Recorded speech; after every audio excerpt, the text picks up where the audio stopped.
দুনিয়াতে থেকে সওয়াবের কাজ করি, ওই সওয়াবের কাজটাও লেখা হচ্ছে।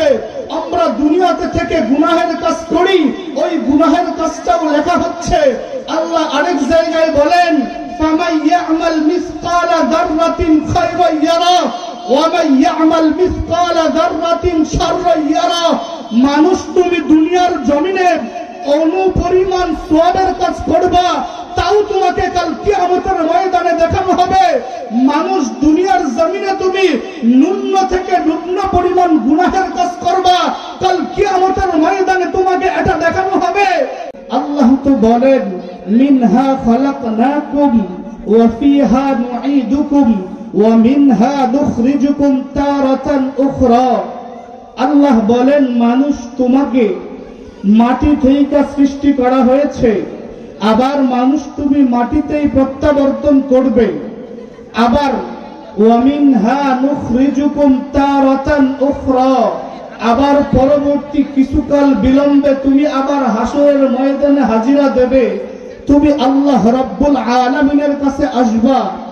এজন্য আমাদের দুনিয়াতে সব কিছু করার সাথে সাথেও আমাদেরকে আল্লাহ রাব্বুল আলামিনের ইবাদত করা লাগবে। আল্লাহর ইবাদত ছাড়া মানুষ তুমি দুনিয়াতে কোনোভাবেই সফল কাম হতে পারবে না। অতীতে যে সমস্ত মানুষগুলো ছিল দুনিয়াতে, তাদের ক্ষমতার কারণে, তাদের দাপটের কারণে, তাদের জোরে তারা করে গিয়েছে, কিন্তু যে সমস্ত মানুষগুলো আল্লাহ এবং আল্লাহর রাসূলের জীবন বিধান অনুসরণ করে নাই, ওই সমস্ত মানুষগুলো দুনিয়াতে অপমানিত, অপদস্থ হয়েছে।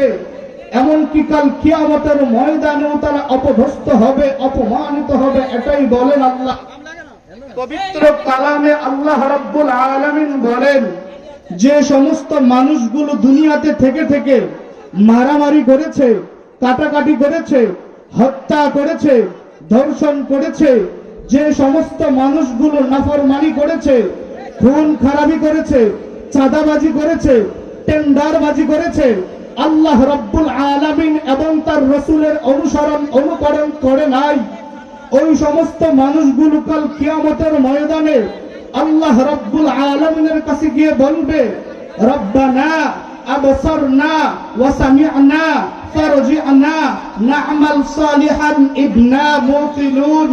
ও মালিক, আমাদের বুঝা হয়ে গিয়েছে, আমাদের শ্রবণ করা হয়ে গিয়েছে, আপনি আমাদেরকে আবার সুযোগ দেন, দুনিয়াতে আইসা না'মাল সালিহান ইন্না মুকিনুন, আমরা নেকের কাজ করে আসব, আমরা আপনার অনুগত হয়ে আসব, আল্লাহর রাসূলের অনুগত করে আসব।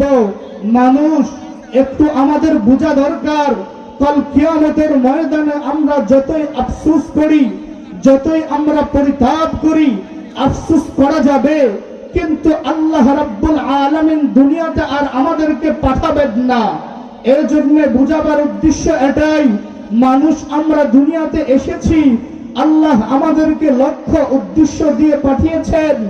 লক্ষ্য উদ্দেশ্য হলো, আল্লাহ বলেন, ওয়ামা খালাকতুল জিন্না ওয়াল ইনসা ইল্লা লিয়াবুদুন, আমি মানুষ জাতিকে এবং জিনকে সৃষ্টি করেছি আমি আল্লাহর দাসত্ব করার জন্য, আমি আল্লাহর গোলামি করার জন্য, আমি আল্লাহর ইবাদত করার জন্য।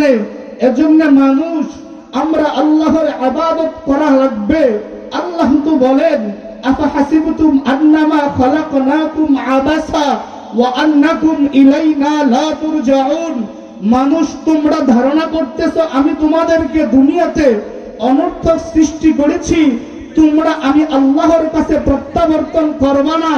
মানুষ যদি তোমরা এ চিন্তা ফিকির করে থাকো, এ ধারণা যদি মানুষ তোমাদের ভিতরে থাকে, মনে রাখেন, ওয়াল্লাহি বিল্লাহি তাল্লাহি, কসম খুদার, মানুষ তুমি দুনিয়াতে আল্লাহ এবং আল্লাহর রাসূলের অনুগত আর অনুসরণ না করে যদি তুমি আল্লাহর পথে রওনা করো, তোমার মৃত্যুর সাথে সাথে আল্লাহর দরবারে তুমি ধরা পড়ে যাইবা। ভাই কষ্ট হয়, আল্লাহর দরবারে তুমি ধরা পড়ে যাইবা। মানুষ এজন্য আমাদের আল্লাহ রাব্বুল আলামিনের দরবারে যেতে হবে। দুনিয়াতে আমি যত ডিগ্রি অর্জন করি না কেন, দুনিয়াতে আমি বিসিএস ক্যাডার হই না কেন, যত ডক্টর এড করি না কেন, যত শিক্ষায় শিক্ষিত হই না কেন, সব কিছু হওয়ার পরেও আমি যখন আল্লাহ এবং আল্লাহর রাসূলের পদাঙ্ক অনুসরণ না করব, আমার মৃত্যু হওয়ার সাথে সাথে কবরেও তো যখন প্রশ্ন করা হবে তোমার রবকে, তোমার ধর্ম কি ছিল, তোমার নবী কে ছিল, আপনি দুনিয়াতে বিসিএস ক্যাডার হন, আপনি দুনিয়াতে এমবিবিএস ডাক্তার হন, আপনি যত ডিগ্রি পাস করেন, কসম খুদার কাল কিয়ামতের ময়দানে যখন বলা হবে আপনার রবকে, রব্বি আল্লাহ, আপনার জবান দিয়ে কখনো বের হবে না। মুহতারাম হাজিরিন, যখন প্রশ্ন করা হবে তোমার রাসূলকে, কসম খুদার জবান দিয়ে তুমি আমার রাসূলের কথা স্বীকৃতি দিতে পারবা না। এই জন্য দুনিয়াতে থেকে আমাদের আল্লাহ এবং আল্লাহর রাসূলের পদাঙ্ক অনুসরণ করতে হবে।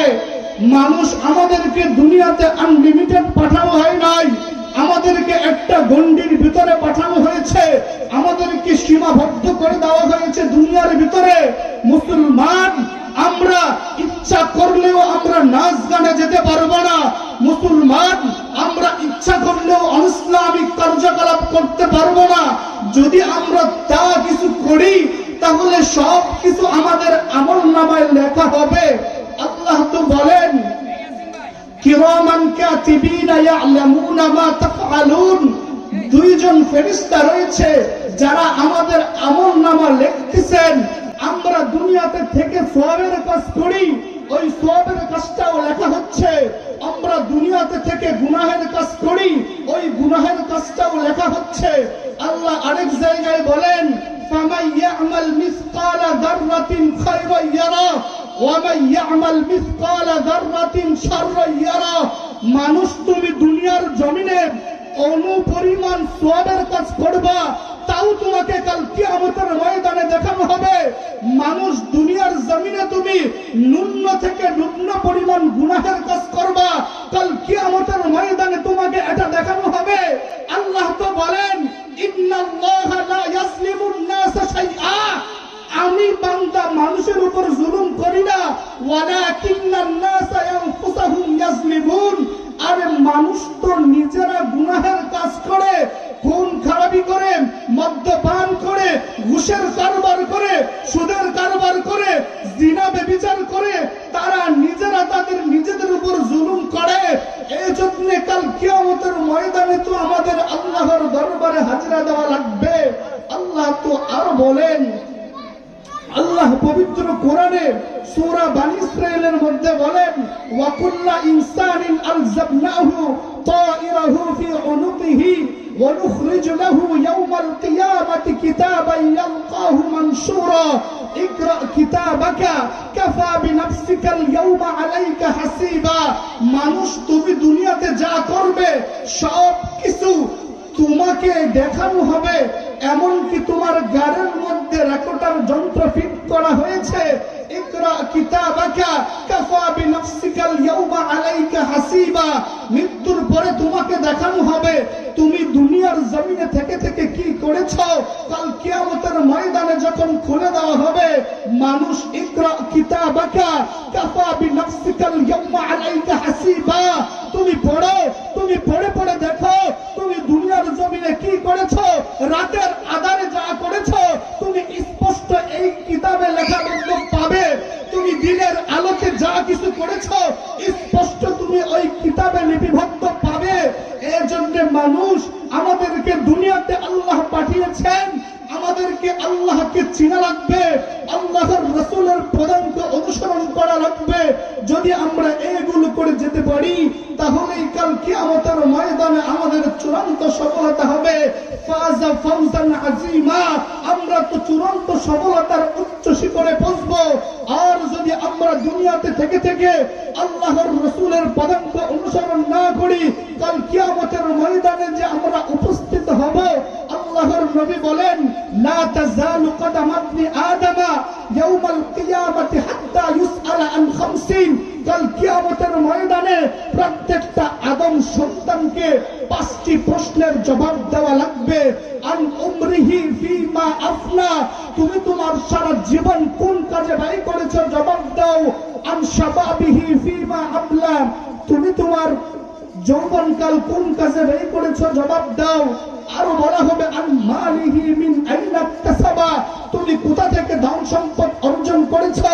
ওয়া ফিমা আনফাকা, কোথায় তুমি খরচ করেছো।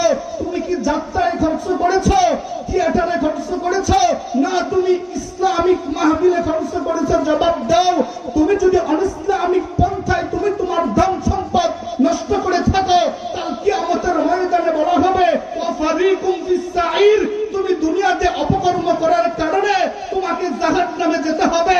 আর যদি মানুষ তুমি ভালো কাজ করো, আর যদি তুমি সওয়াবের কাজ করো, বলা হবে ফারিকুম ফিল জান্নাহ, তুমি জান্নাতের বাসিন্দা হয়ে থাকো, তোমাকে জান্নাতে দেওয়া হবে। আমাদের তো দুনিয়াতে থেকে থেকে পরকালের চিন্তা করতে হবে।